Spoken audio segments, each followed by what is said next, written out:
everyone, in this video we'll see the input characteristics of common emitter amplifier. Now let's go on for the experiment. So this is the page from the virtual labs by IIT Kharagpur, and here inside the basic electronics lab you'll have this list of experiments. Now let's search for our common emitter characteristics experiment. Yeah, it's in number 10, BJT common emitter characteristics. Click over this. So in this page you'll have the theory about this experiment, procedure, simulation, quiz and references.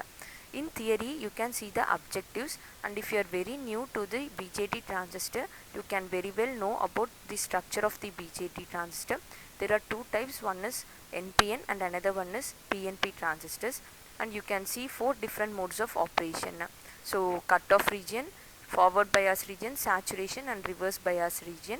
And the DC characteristics of common emitter amplifier is also given. The input and output characteristics is also very well derived in this page. And now we'll go for the procedure about the common emitter amplifier characteristics. So this is the procedure. So to plot the input characteristics of BJT common emitter amplifier, so this is the circuit diagram of this experiment.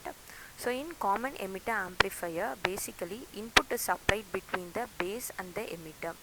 Input will be applied between the base and the emitter, and output will be taken from the collector and emitter.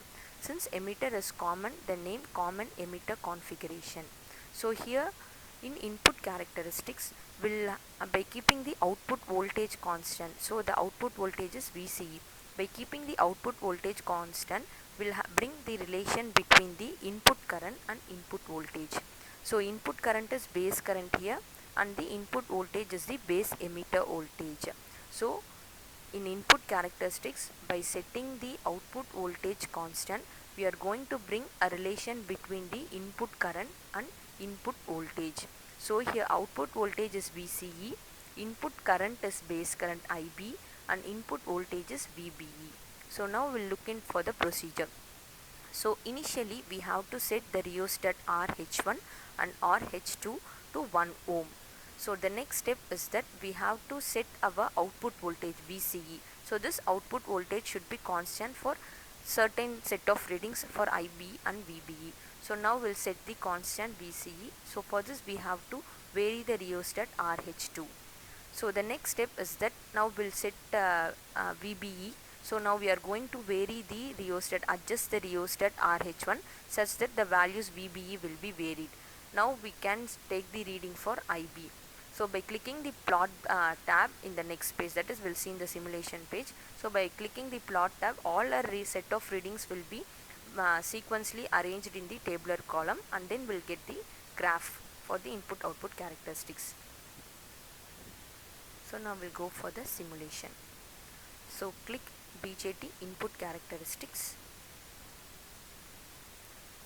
So yes, in this page you'll have the instructions. So here you can see the same procedure will be given in the instruction. This is your experimental table, and here are the controls. Your controls are RH1, rheostat 1 and rheostat 2. Rheostat is the variable resistor. So you'll have add to table. So for each reading we have to click add to table, so our readings will be added to the table. So after taking all the set of readings, if you give plot, your graph will be plotted. At present there are no set of readings, so we'll see the empty graph. So you also have a print option where you can print all your readings and your graphs. So for taking a particular set of readings for VCE constant, so to take the next set of readings we can use this clear button. So now look into the diagram, circuit diagram. So you have your base voltage, your collector voltage. So this is your transistor. So in the transistor, this emitter is common. So input it is applied between the base and the emitter, and output is taken between the collector and the emitter. So emitter is common for this transistor. So that's the name common emitter configuration. So to plot the input characteristics of this configuration, we have to set the output voltage constant. VCE is set constant, and we can bring the relation between input voltage and input current IB and VBE. So initially we have to set RH1 to 1 ohm and also RH2 to 1 ohm. Yes. Now we can see the readings here.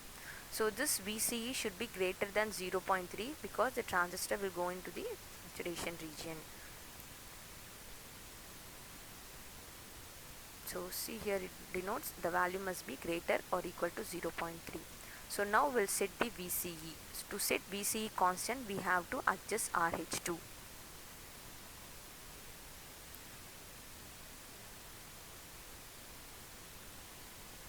Yes, now we have set it to 1 voltage. Fine. Now we can vary our VB. For that we have to adjust the rheostat RH1.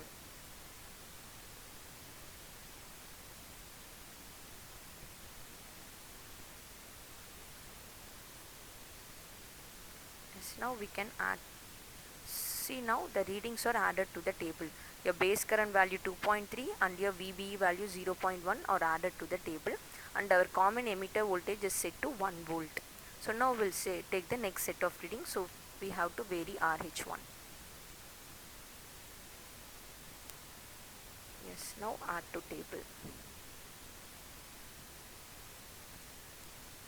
Add to table.